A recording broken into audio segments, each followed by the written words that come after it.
Okay, it's going to be very exciting. Today we are going to begin and we are going to finally take a look at the Arbah Turim.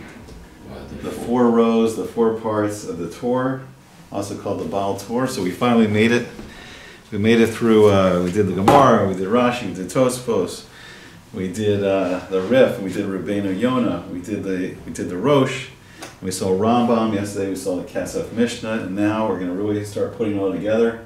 We're going to see the Sak Halakha, we're going to see all the different parts of it. So we're going to see a structure, and we'll do a little introduction to the Torah, but our structure is going to be, we're going to be in Orach Chaim. We'll talk about what this section means very soon. And we're learning the Hilchos, the Birkas HaRe'iyah, which is interesting. So he divides into a section called the laws, the halakha of the blessings of vision. So he divides this whole, our Mishnah, all the brachas we're doing, all the halakha we're doing, he calls it the brachas of vision because we see certain natural phenomena. We see, where miracles are done and we make a bracha on it. And he divides everything up into simons. So then it's siman, so we're in Reish Yud Ches, so we're in 218. And then each part's divided up so you can find like the halakha you're looking for, and we'll go through a little of the structure. Okay, so he's called the Arbah HaTurim, which means literally, I think it literally means the 4 rows, but he's going to divide up all the halakha into 4 sections. Now, what he's done is he's basically paskin for 4 orders of the Mishnayos, for the Seders, Sedaros of the Mishnayos. So what he hasn't done is he doesn't have a whole section on, like, for instance, so Zerayim is included in Orach Chaim because in Zerayim, the very first, Masechta in Zerayim is Brachos. And then let's see, so I don't think he paskin on Taharos and Korbanos and Kachim. What? Nida and Yoredea. Right, so they're in Yoredea. Right. So Nida, so it's the only thing that's coming out of what's in Taharos. Yeah. Right. So only Nida's in. Right. So that's because we need it for Halakha L'Maisa. So that's in Yoredea. Right. So it's interesting. So he's put a couple of things in. Like right now we're learning Brachos, which is technically in Zerayim.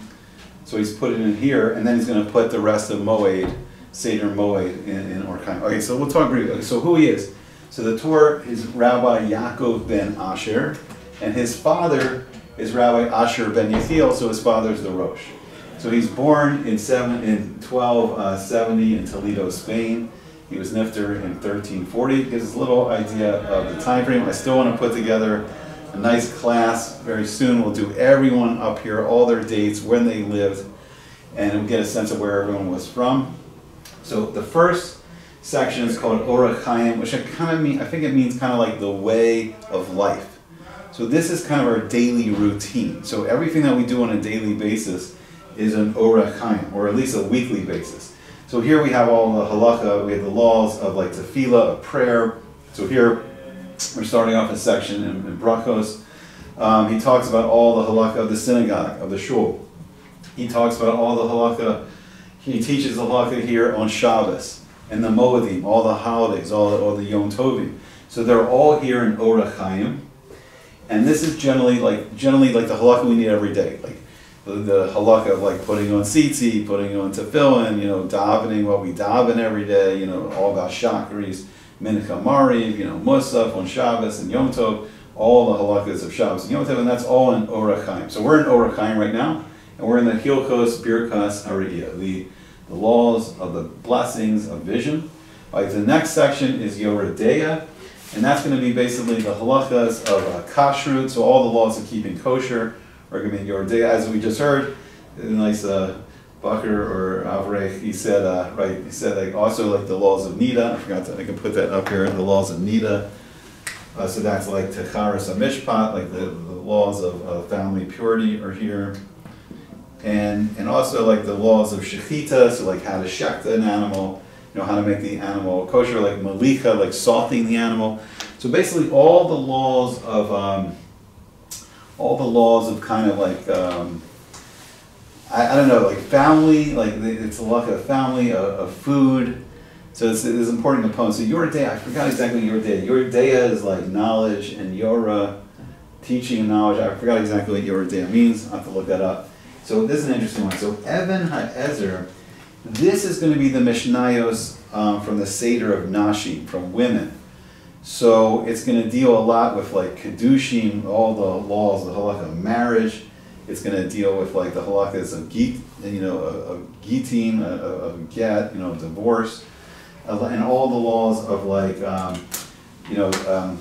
Nashi. So it's interesting, right? So it's interesting that he didn't choose to put the halakhas of Nida in here in Even HaEzer, but this is really right. It's in the Seder of I think it's in Taharos. Mishnah Nashim is in where? So the Seder of Nashim. So this really handles a lot of the halakha that's in Seder Nashim. So like Yavamos, like the laws of Yibum, like the laws of Kedushin, Gittin, like marriage and divorce. So basically everything related to women. So it's interesting, right? He calls it Even HaEzer, which I think that means like the helpful stone, the stone of help. But it's interesting because I think he's using it. He's using this word, and it's kind of a play on like the Ezer Kenegdo, like Hashem. It says in the Torah, Hashem created Chava, Eve was created as like a helper against him. She's an Ezer Kenegdo. She's an Ezer. She's a helper Kenegdo against him, and that's like so it's the laws of women and wives, and that's all in here. Okay, then the final. I have a question. Oh, sure. Does he make the commentary on the Gemaras that cover these items? Okay, so what he's done is, all right, so we saw the Rambam yesterday. So the Rambam has kind of his structure of how he's divided up. Now what the Rambam did differently is, I believe the Rambam paskins on all 6 Siddharim, all 6 Seders, all 6 orders of Mishnah. Rambam, I believe, paskins on everything. So the Torah, he only did 4. Right, so we did paskin halachas. Paskin halakha, but not on a lot of like the Masechtas, not a lot of the Gemaras into Horos, like not a lot dealing with the temple, not a lot of the halakhas of dealing with the temple, not a lot of the halakhas of dealing with like Tuma and Tahor, Tuma and Taharas. He's not pasking a lot of that. Rambam, I think, actually did. Rambam, I think, paskin like Korbanos, Rambam paskin everything, which is incredible. So he didn't really, right? It's not. So it's really, this is like kind of like what we need in Gullus. These are the orders of these are Siddharim and Mishnos, the orders of Mishnah that we need kind of in Gullus. So this really for exile, maybe it'll be interesting. After Tekiyas HaMesim, I've always wondered, will the Torah finish this after Tekiyas HaMesim? When the Torah comes back, maybe he'll write the other 2 Seders and paskin all the halakha. It'll be very fascinating. We'll have more of the Torah and the Shulchan Aruch that we haven't had before. So that would be really interesting. Right, the 4th section is Koshen Mishpat, which is like the breastplate of judgment, like the Kohen Gadol, the Kohen Gadol, the high priest wore in the temple. And this is dealing with the halacha, the laws of finance, business, financial responsibility, if we damage things. So this is a lot of Seder Nezikin. It's also in Seder Nezikin is also like Sanhedrin, so the laws of the Beis Din, the laws of the Sanhedrin, the laws of the court system. So everything like Bava Kama, Bava Metzia, Bava Basra, everything in Nezikin is here. Here's all the halakhas that come out of there in Koshen Mishpat. Right, so that's like kind of an introduction to where we are. And now I'm going to erase this, and then we'll actually start learning our Torah. Yes, sure. When you say Bava Basra and Bava Kama and others, what is he doing to it? He's got the Gemara. He's paskening the halakha. Yeah, he's paskening the halakha that was coming. Like as we saw, we started in the Mishnah, we went into the Gemara. We took the journey. We learned the Rashi, we learned the Tosfos. Then we went in. Then what did we do? We went into the Rif. We went into the Rabbeinu Yonah. Then we went into the Rosh. And then we went into the Rambam. So Rambam also, we said, starts paskening halakha. And then we saw the Kesef Mishnah on the Rambam, right? And now what the Torah is doing is he came up with his organizational system. So he organized all the halakha that he's going to paskin into these 4 parts. And this is all coming out of the Mishnah Gemara and all the Meforshim, all the Rishonim. And then he divides this system. So so what we're learning right now is we're in Orach Chaim. We're in this section because we're learning about prayer, brachas. It's the this specific halakhas is the Hilkos Birkas Hariyah, and we're on Siman Reish Yud Ches. We're in Siman 218, so you can see it's like divided up into different sections And you can look up the different halakas that you want to, look up. So he's not satisfied with the Gemara, basically. He says, this is the Gemara. I'm going to go into the Gemara in Baba Kama, Baba Tzia, and all the others. Okay. And I'm going to clarify for you the laws of finance, financial responsibility, and damages.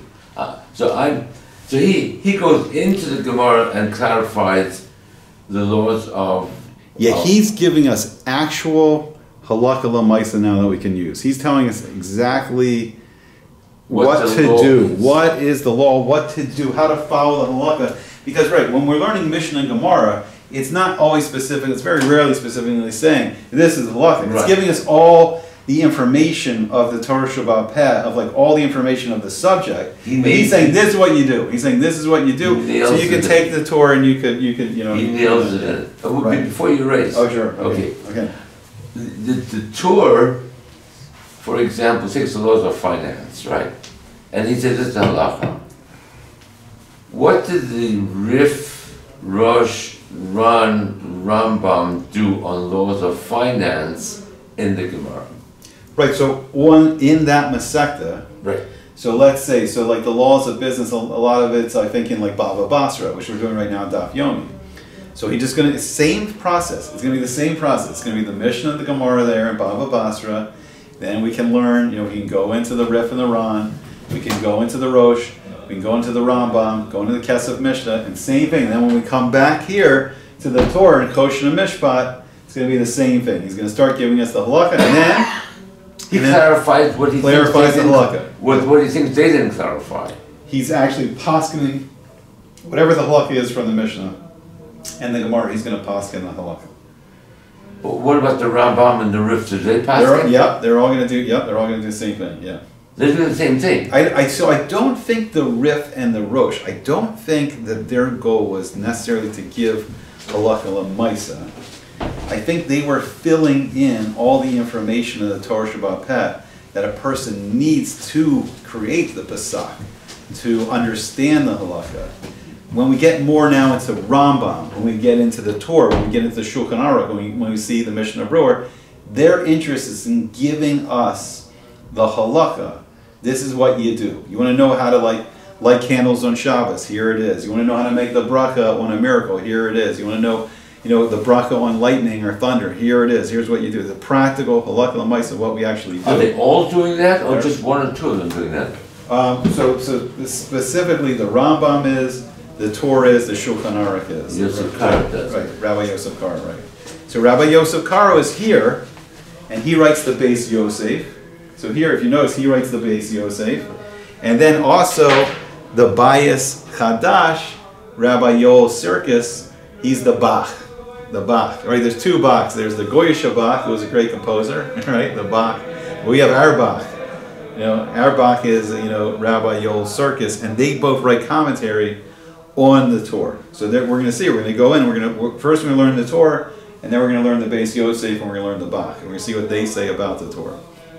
And then we're going to pay special attention to what the Beis Yosef says, because what's the Beis Yosef? The Beis Yosef is Rabbi Yosef Karo, and then he's going to write the Shulchan Aruch. But what Rabbi Karo did is he kept the system.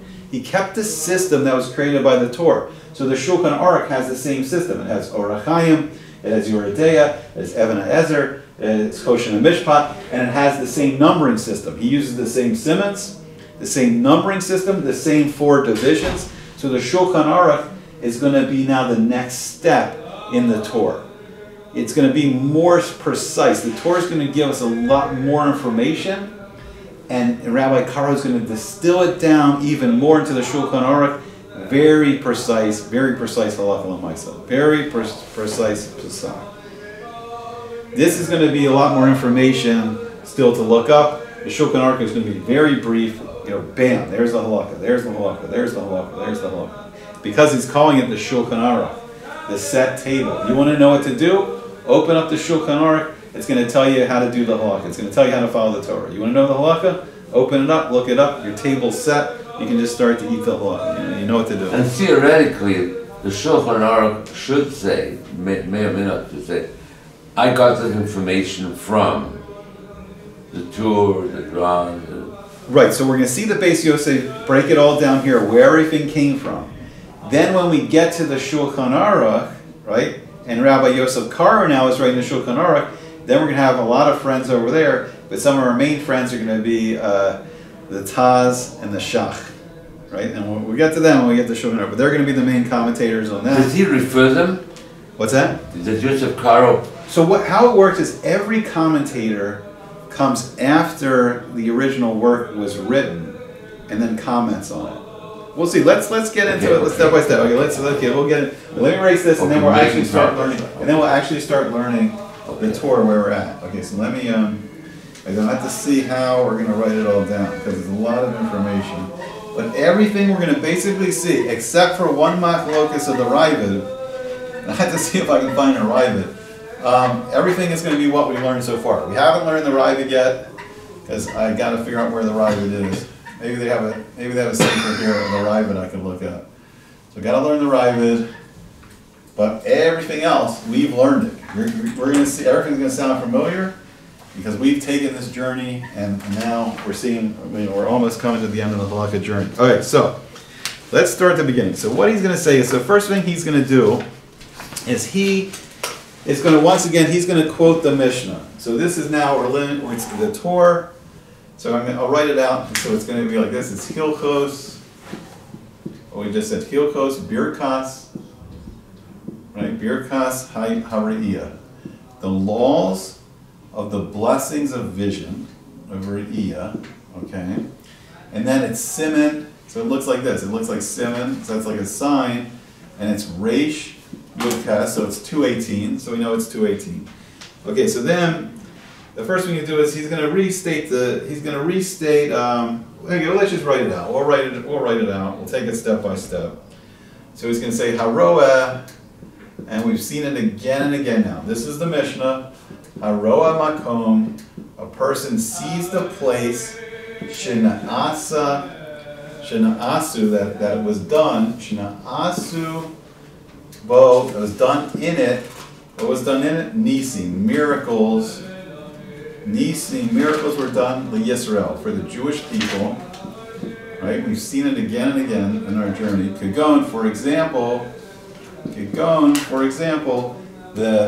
now he's going to take the Brisa here. Now he's going to do something interesting. He's going to take this from the Brisa in the Gemara, and he's going to say the Ma'abros Hayam, meaning the crossing of the sea, meaning the crossing of the Red Sea. So he's giving examples of miracles from the Brisa.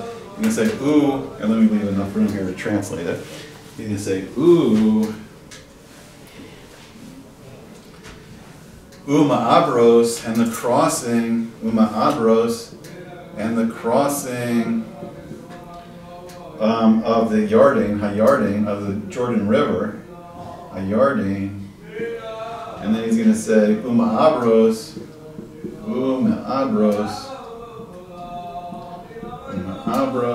Nechale Arnon, the canyons of the Arnon. So he's bringing a lot of examples from that Baraisa in the Gemara. Nechale Arnon. And let's see. And then he's going to bring all the examples, which is interesting. So then he's going to bring Ve'avne El Gabish, and we'll talk about what this. We'll break down everything. We'll talk about briefly what it is. The El Gabish, the stones of El Gabish. We'll say what that is, and that's where was the stones of El Gabish? They were in the Beis Choron. They were in the place where Yeshua ben Nun, where Joshua fought the war, and the miraculous hailstones. We'll talk about what they are soon. And they fell in Beis Choron. Okay, and then he brings all of them. He brings all the miracles listed in the Brisa. And then he says, "But Evan, the stone, but Evan Shabikesh, that Og wanted to throw." We'll see Shabikesh, that who wanted Og, the great giant Og. He wanted to throw. Og Melech. He was the king of the Bashan, which is in northern Jordan in the Golan area, the Bashan. He was the king of the Bashan, and what did he want to do? He wanted to throw that stone. Lizrok, he wanted to throw that stone upon the Jewish people, on Yisrael. Okay, so he's bringing all the examples from the Berachot. And then there's another stone, another miracle he's going to bring, ve'evan, and now another stone, ve'evan. And then the stone, sheyashev, so Moshe was sitting on it. Sheyashev alecha, Moshe was sitting upon it. Moses was sitting on it when?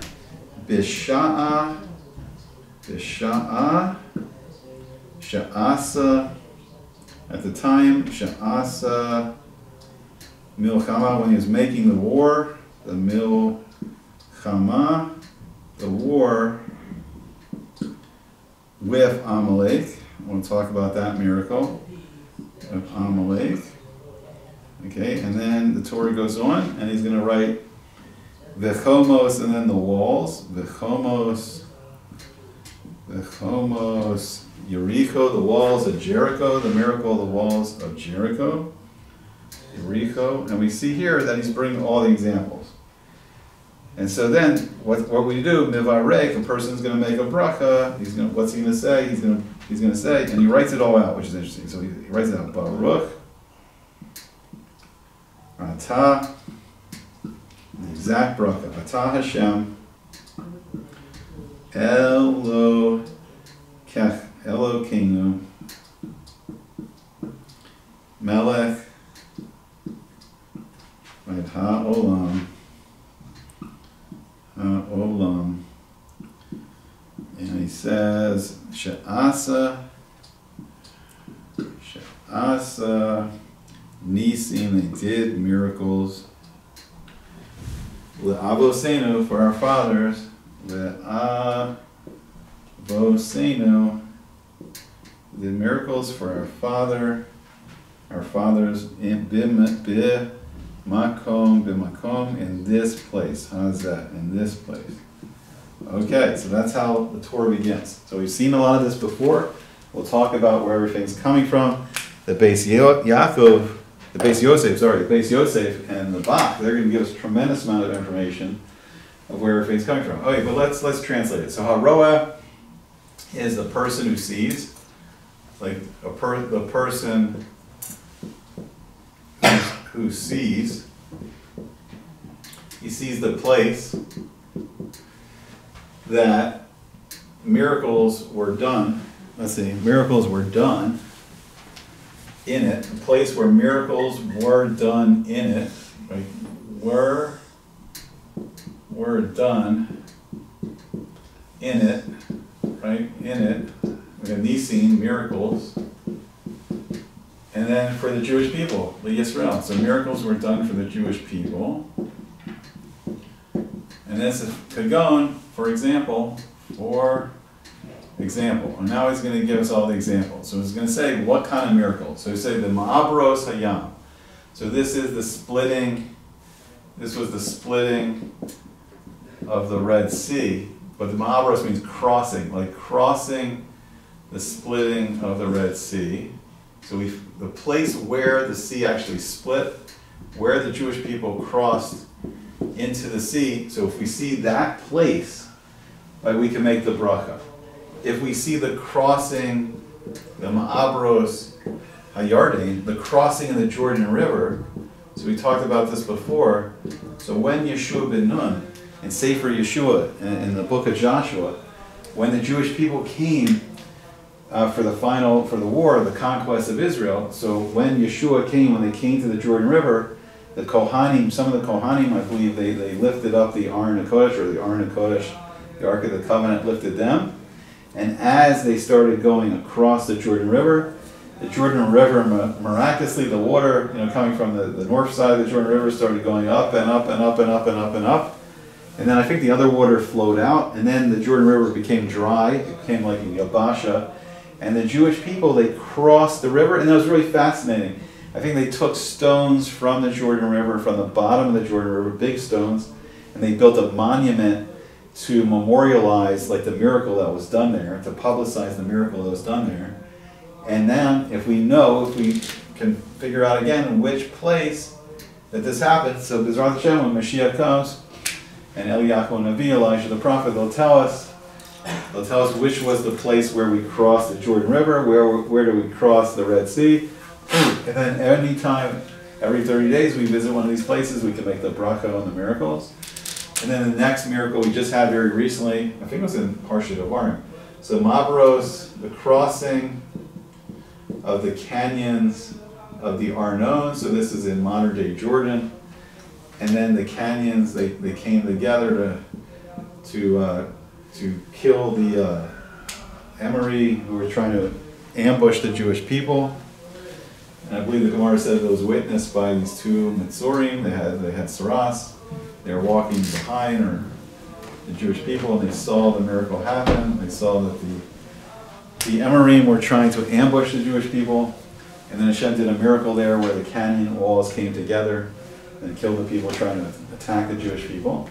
And then the great miracle, the stones of El Gavish. So what are these stones of El Gavish? So this was a third. The Midrash says this was a third of the special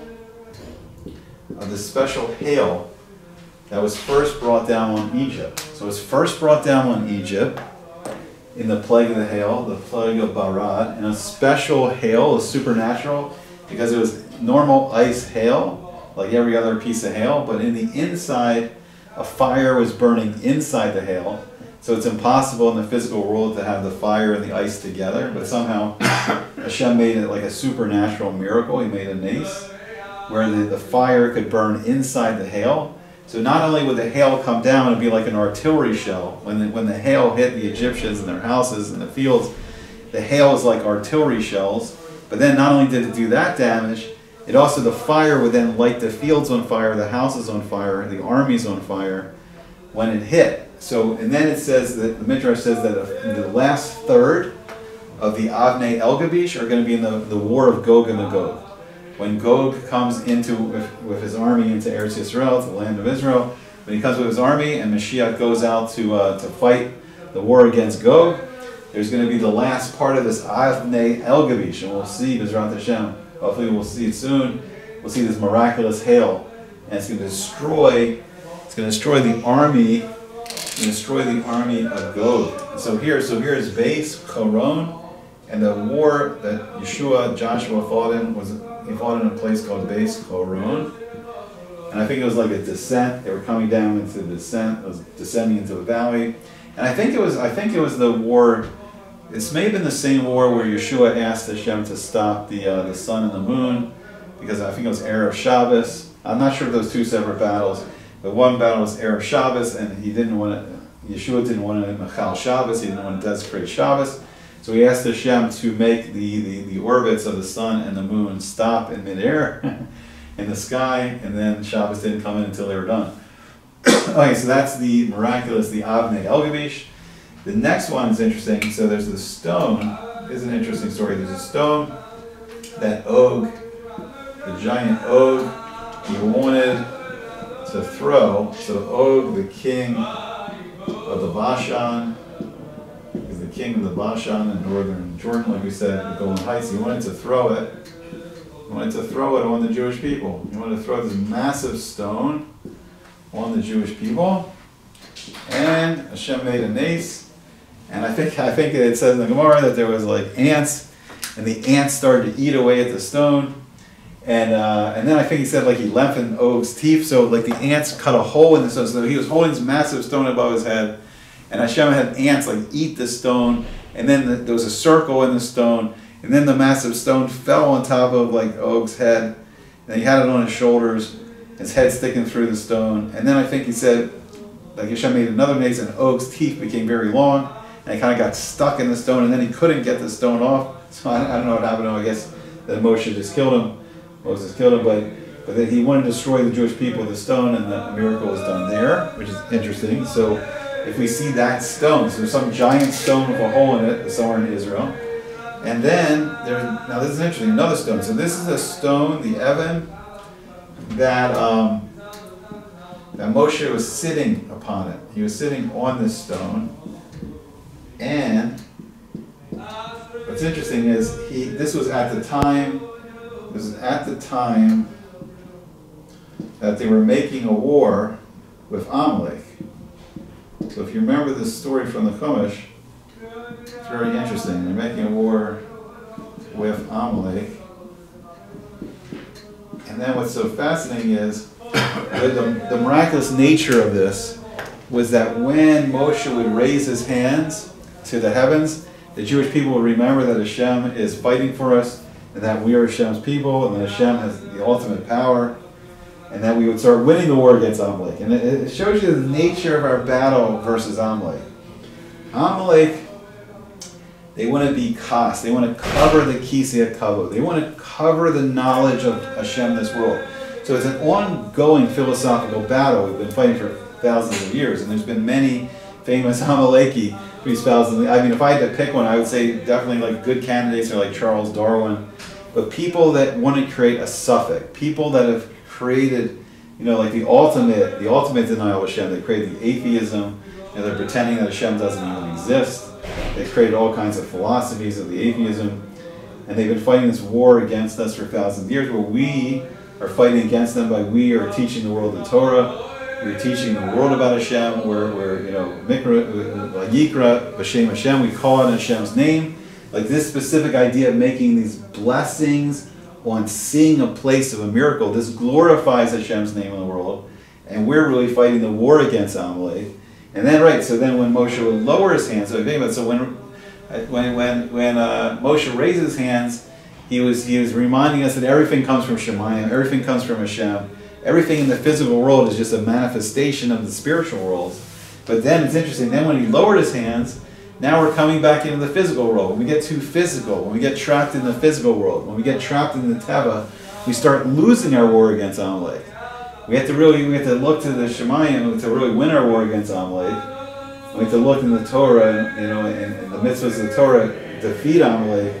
And then so this is interesting. So this stone, so this miraculous like war that was going on, and we see the stone that Moshe sat on to keep his hands up. And I think Yeshua ben Nun, when he was fighting the war of the army, so I think it was Aaron the Kohen Gadol, the high priest, and I think it was probably Elazar, but it may have been Pinchas. I forgot who was the second person holding up Moshe's hands. And so that's the miraculous war against Amalek. The next, by one of the famous miracles, the walls of Jericho, the Chomos Yericho. And this was a tremendous miracle where the Jewish people would march around the city, and I think the Midrash says that there was like 7 walls.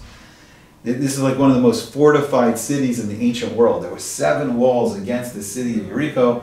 I remember when I was back in Rabbi Eitan Feiner's shir at Eshet Torah, I don't know exactly what sefer he was quoting from, probably a lot of Sefarim with Rabbi Feiner, but he was saying amazing things. He was saying that the battle against Jericho and the whole battle in Sefer Yeshua, the whole battle in the book of Joshua, it's a battle of these forces of the Sitra Kedusha, the forces of holiness, the side of holiness of the Torah, the mitzvos, against the Sitra Achra, the other side, and they were using forces of Tuma. And this is really a battle that's been going on for thousands of years.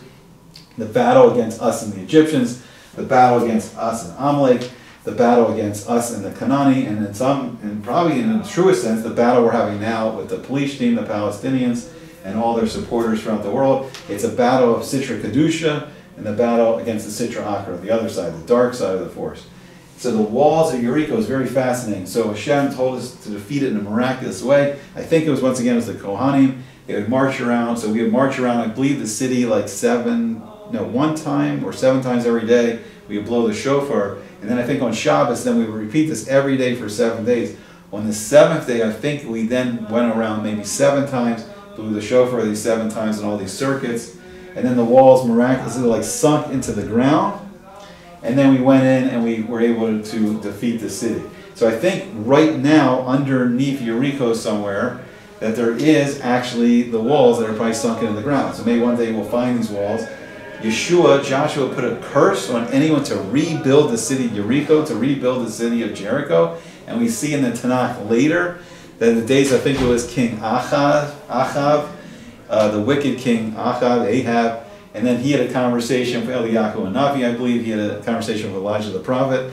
And someone in his days tried to rebuild the city of Jericho, and all the curses took place. Unfortunately, like the man's children, his sons died, and then today it's a Palestinian city, and I believe Yasser Arafat, Yamak Shemo, built some kind of casino in Jericho. But I think after the Intifada started, I think the Israelis stopped going to the casino, Baruch Hashem. So there was so today in Jericho is Arafat's casino. I don't know if it's still open or not. And then the tour is trying to make a point. Yes. This whole thing occurred 3,000 years before him. Right. So he's saying, you know what? I want to make a point about when we say a bracha. Good. All right, so let's see what technically. What did he just do? That's a good question. Let's look at technically what did the Torah just do. The Torah starts, and he quoted the Mishnah. First thing he did, he quoted the Mishnah, right? But look what he did next. The next thing he did is he jumped to the Baraisa that we have in the Gemara, and he quoted every single miracle that's listed in that Baraisa. So two miracles. Well, spreading of the sea and the crossing of the Jordan. So that's what we've seen before. So we have a whole Baraisa with all these miracles in the Gemara, right? In our Gemara, we have a Baraisa of all the miracles. Now, so far, most people, like we just saw, right? Rambam only quoted 2, right? I think the Rosh only quoted 2. They only quoted like the Ma'abros Ayam and the Ma'abros Yordan. They didn't go through the whole list. Now it's fascinating, right? So it's a good question. So the Torah thought the best thing to do when we get into the realm of Halacha here is to quote all the miracles that are in that Baraisa. And then he's going to say what bracha we actually say. Why do you think, so I'm going to give you a question, why do you think the Torah thought this was important? We're going to get the answer. He wanted us to think about specific miracles. Yeah. He was zeroing into specific. But he listed all of them. He listed all. So here I have a theory. So we're going to get the answer. We're going to see what the Beis Yosef says. We're going to see what the Bach says. My theory is that we need to know. Let's say a miracle happens for the Jewish people in the future. B'ezrat Hashem, in Yemotza Mashiach. Some big miracle happens. Is that miracle in the level now where we're going to say this bracha? So each one of these, so what I think is each one of these miracles has a certain component to it. There's a certain example, and then when the miracles B'ezrat Hashem happen in the future, we'll be able to compare. If it's like, this is my theory, and we'll see what the Beis Yosef in the box is. If it's like or on the scale of any of these miracles, then we say the bracha. But what's also fascinating, I started going ahead a little bit in the Gemara, and I saw what's the very next section that we learn. After we get done with all the brachas in our Mishnah, it talks about Gomel. One of the sections that we're going to hit soon is Gomel. And then we're going to have to see what's the difference. Where is someone chayav to do Gomel? And then there's a higher level where it's a miracle. So someone's saved by Hashem. Someone's in a dangerous situation. They take a long journey. They go in a dangerous city. They're saved miraculously. They're saved from like a health. Like someone could have really, dangerous health issues. They're saved. They bench Gomel. They say it in Shul. They say the bracha Gomel. Or when does it even go to a higher level, where now it's a revealed miracle, and we say this bracha. Okay, so let's just finish up here. So then, what the Torah tells us is, if we have any of these type of miracles, we just seeing the place. This is what's so amazing about it. This isn't even dealing with the fact is what if a miracle happens to us? This is just. So here's my guess. If a great miracle happens for the Jewish people in the days of Mashiach, I think we would say, Baruch atah Hashem Elokeinu melech haolam she'asa nisim, not lavosenu. We may say lanu. We may say lanu, that Hashem did a miracle for us right now. B'makom hazeh, or I don't know, or b'hahein, bisman, what do we usually say on Hanukkah? We say oh gosh. In these days. Okay, so we'll see. So he says, so the Torah says, make a bracha, use the format, because Rabbi Zera and Yerushalmi and Rabbi Yehuda, They say a bracha needs two things. It needs the shem, it needs one of the names of Hashem, it needs the name of Hashem, and it needs malchus, it needs the kingship of Hashem. So we say melech haolam, king of the universe. So we're saying blessed are you, Hashem, right? Hashem, our God, the king of the universe. King of the universe, and then that made miracles. La'avosenu, for our fathers, right? For our fathers in this place, in this place. And there it is. That's the very beginning now of the Torah. You have any questions so far? But very simply, how the Torah is begun, he quotes the Mishnah, our first halakha, our first bracha, and then he's going to quote, interestingly enough, he's going to quote the Brisa with all the examples of the miracles. They're listed in the Brisa. And then he's going to give us the nusach. He's going to give us the exact form of the bracha we would say if we see the place. And now we have halakha l'maisa. Now we have something practical. If we know where we crossed the Red Sea in a miraculous fashion, we know we can go, and if we see that place, we make this bracha. And here we have a nice halakha that the Torah is giving us. You know, I'll give you a specific example. Like pause the rain. Oh, here we go. Okay. Give me an example. Okay. Let's say this is a gomel. Yeah. Or this is a bracha. Okay. Okay. Fair question, right? Yeah. Okay, this happened a few weeks ago. Okay.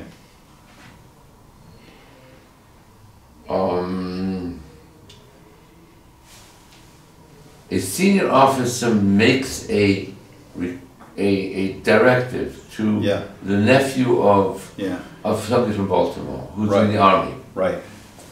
He says, send your bomb, whatever the heck they shoot with the cannons. Yeah. What are they called? The artillery shells? Artillery shells. Yeah. Send your artillery shells to location A, B, C. Yeah. Whatever it is. Right. So he goes there, and he's done it so many times, and he put the bombs, the rocket, whatever, the artillery shells into his thing, and he goes there, and it won't take. It won't shoot. It won't shoot? Okay. He tried again. Yeah. So the commander comes in and says, if you don't shoot now, you'll be court-martialed. Wow. We're going to put you in jail. Yeah. Shoot the damn thing. Yeah. He tries it again. Yeah. Won't shoot. The commander gets a call. Location ABC is our location. The other location is location 1, 2, 3. Ah, interesting. So they had the wrong coordinates. I'm sorry? So it would have just come. They would have launched the missile, and it would have come killed right like back. 20. They would have killed their own. They would have killed their own soldiers, right? They would have killed their own soldiers. Like this, the thing didn't take 2 or 3 times. They were going to court-martial him. Right. And then he said, don't shoot. Right. Okay. Because you're going to kill our soldiers. Right. Location ABC. Send it to 1, 2, 3. Right. Okay, I haven't really thoroughly been through the section. No, here I give you my. That's a miracle. I give you I give you my I haven't been through the section of Goma yet. I have to really go through the section of Goma. I would think this. I would think it's still a Goma. It's a miracle. It's still a Goma. It's a miracle, but it's like a hidden miracle that's hidden in just like a weapons malfunction in the natural. Like that happens sometimes. Weapons malfunction. Things don't work sometimes. So I think it's obviously it's Hashem's doing it. It's Hashgacha Pratis. It's miraculous intervention, but it's nister. It's hidden. I would say miraculously like we've talked about before, like the birds. like, oh, you fire on these coordinates, and those coordinates would have killed like a lot of, IDF Jewish soldiers, right? So then, like, all of a sudden, all these birds fly down, you get 200 birds, and they pick the thing up and they take it. That's not normal, right? That's not normal. The bird situation is right, so something like that, that's a revealed miracle. That's 200 birds don't come down and pick up a piece of artillery and take it somewhere else. So that's so revealed that Hashem did. But if it's just a weapons malfunction, I mean, my feeling would be that would be a gomel because it's hidden, right? It's like it's Hashem's salvation, is Yeshua, his saving, but it's like still hidden in the teva. It's still hidden in the physical world. Yeah. I like the example of the birds. Yeah. Good example. We're sticking with the birds. That's really a reveal. We're sticking with the birds. All right, so we're going to keep going on the Torah. We're going to see the Torah's next step, and then we have time, and maybe get into the Arbah itself. We'll see. So he says, and so, the Cain, he says, and so, ubekol habrachos. So with all, or with every one of the brachos, with every one of the blessings, Sarik, it needs to mention, Chazir, it needs to mention Behem. It needs to mention there. So we need to mention every bracha two things, which we talked about before. We saw this first in Yerushalmi, the Talmud Yerushalmi, Rabbi Zera and Rav Yehuda. He says every bracha, for it to be a real kosher bracha, for it to be a bracha, it needs two things. It needs the name of Hashem, it needs Shem, so it needs Shem Hashem, and then it needs Malchus, it needs to mention Hashem's kingship. And those two things make it a real bracha. So, and then he says, and so, v'chein, he says, and so, or furthermore, Kasav, so the Rambam writes, so he says the Rambam writes, and we just saw this yesterday, the Rambam Zal, he writes, and then this is really nice, it gives us a little editorial note here. So this is telling us, this is in Rambam's section on Brachos, Rambam's section, it's in the Sefer Ahava in the Mishnah Torah, we saw yesterday. So it's the second book. In there is a section on Hilchos Brachos. So it's a section on Brachos. This is Perek Yud, so it's the 10th, it's chapter 10, if we want to look it up. And then it's Hey, so this is Perek Yud. I'll write it all out. So that's Perek Yud, 10th chapter. And then Hey, Tes is telling us it's the, this means Halacha Tes. So it's the ninth halakha. So it's halakha 9. If we want to look it up, I mean, this is what we looked at yesterday. Halakha Tes. And then lefuke, this means to exclude. Now this is to exclude the words from the words of the Ravid. And we're going to see the Ravid is going to bring a machlokas here in the halakha, which is very interesting. From the words of the Ravid. So what's the Ravid saying? So the Ravid saying, and where can we find this? So we can look it up here. So it's in our Gemara Brachos. It's Mem Dalet, page 44, Amid Aleph. So 44a, if we want to look it up. And this is from the pages Medape, from the pages of the Rif, and then it's Os base. Okay, so then he says, so Shikasav, so what he writes is that he writes, what does the Ravid say? That he writes that it does not need, it doesn't need, maybe they don't is better, they don't need, Shein Sarikos, they don't need, let's see, so they don't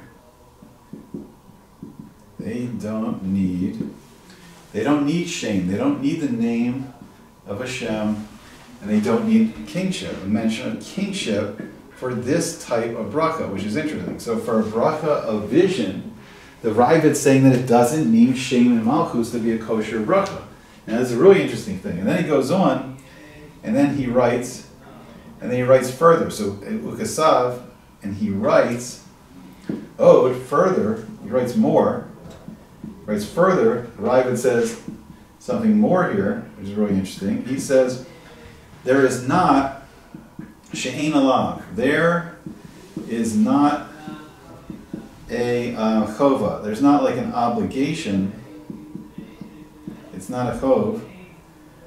It's not a chiyuv. There's not an obligation to bless, levarek, to bless, al hanes, on these miracles, or on this miracle, or these miracles. There's not a need to bless on these miracles. Or there's, he said, so only the first time, only the Pam Rishona, only the first time is there a chiyuv to actually make the blessing on seeing a place where one of these miracles was done. And then from here, mikan, from here, ve'elech, and onward, from here and onward, it's only a reshus. It's now just a, it's not a chov. It's not a kiyuv. It's not a kiyuv. It's just what's it called? Voluntary. It's just a voluntary now. If a person wants to make a bracha again. So now this is very different, right? This is very different from what we just saw in the Rambam, and I believe like the Rosh started discussing this. The idea of parakim, the idea of making a bracha every 30 days. So if we come to where there's a crossing of the Red Sea, we can make the bracha, and then we have to wait another full 30 days to come back and see it again and make a bracha. So even if we're there on vacation, we can't make a bracha every day. We can, according to Rambam, I think it was every 30 days. According to Ravid, which is interesting, it's a chova. It's a chova the first time seeing it. I'm not sure how he would hold by prakim, but he's saying after that it's just a reshus to make the bracha again, which is interesting. So the Torah is telling us that the machlok is here. Hey, any questions, or just you're just taking it all down right now? Okay. Does this make sense? Is it clear? Or? Okay, we'll see if we have anything to clear up here. And then we'll take...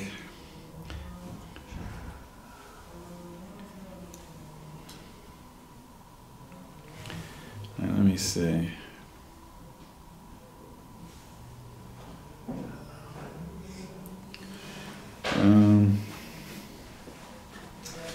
Let's see where the next step is in the Torah. So then the Torah is going to go on. And the next thing the Torah is going to do is the Torah is going to bring, I think he's going to go to the Rosh. So it's going to be interesting because now he's going to talk about what his father said on the Bracha. So, because the Rosh held by Parakim 30 days. So we'll see how the Rosh, if he agrees or disagrees with what the Ravid said. And let me just pause this until we go on. Finish up here. So now we're going to go to the next part of the Torah. And it's going to be interesting. He's going to say, so he's going to comment on what the Ravid said. He's going to say, but, aval. He's going to say, aval, but. Now he's going to say the name of his father, the Rosh. So he's talking about the Rosh. And he's going to call him, he's going to say, my Lord, Adoni, my Lord, Avi, my father. And he's talking about the Rosh. And he says, he writes, so he says the Rosh, he writes, Shekol, that all of these, Elu Bracha, all of these blessings, all these brachos, all these blessings,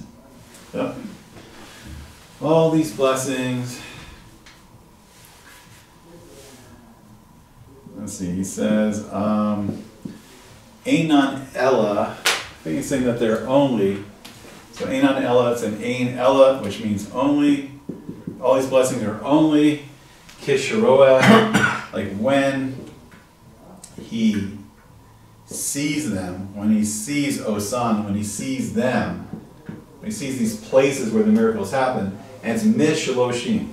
So it's from Shaloshim Yom, from 30 days, Lishaloshim Yom, to 30 days. And then, Va'az, and then, Haim, they, Chova, then they're a Chova, they're a Chiyuv, they're an obligation. They're an obligation, Kamo, just like Bipam Rishona, just like the first time. Right, so this is a machlokus with the Ravid. So let me just write this out so it's clear what the machlokus is. So what the machlokus is this is the machlokus is the Ravid saying that these brachas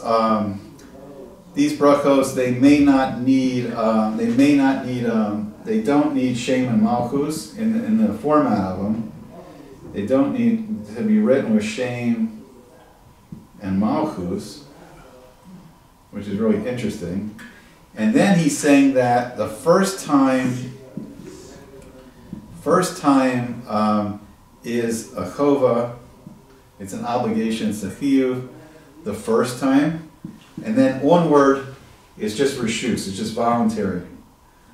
So then after onward or next times, we can say the next time is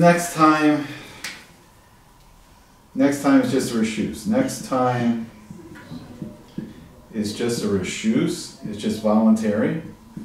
It's not a chiyuv anymore. And then, this is contrast, so then the Torah was telling us that, it seems like, I think he was saying that Rambam holds it does need, this type of bracha does need Shem and Malchus, and I think he was saying like that's why he doesn't mention the Ravid. Like he's writing it specifically that it needs Shem and Malchus because the Rambam doesn't hold like the Ravid. And then he brings his father the Rosh, and the Rosh holds that all these blessings are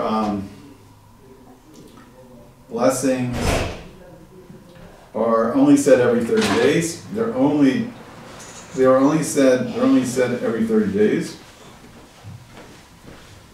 And then further, what's interesting, so he disagrees with the Ravid, and the Rosh says that no. He says that we see them from 30 days to 30 days, and then it's always a chova. So he says every 30 days, but each time after 30 days, it becomes a chova again. So the brachas are said every 30 days, but after 30 days, then the bracha is a chova again. The bracha is a chiyuv, it's a chova, it's an obligation to say it. It's a chova after 30 days. So when you see it again after 30 days, it's still a chova, where the Ravid say no, it becomes a reshus. It becomes a reshus. Only the first time you have a chova to say it, and then it becomes reshus. It's very interesting. And the Torah is giving us he's giving us all the parameters of the bracha. And then from here, when we go into the Beis Yosef in the Bach, so from here the Beis Yosef or Rabbi Yosef Karo is going to give us like definitive halakha l'maisa from what the Torah is putting together here. So it's very nice. Let me just put this away. Okay. I'll take questions in a second. Yeah.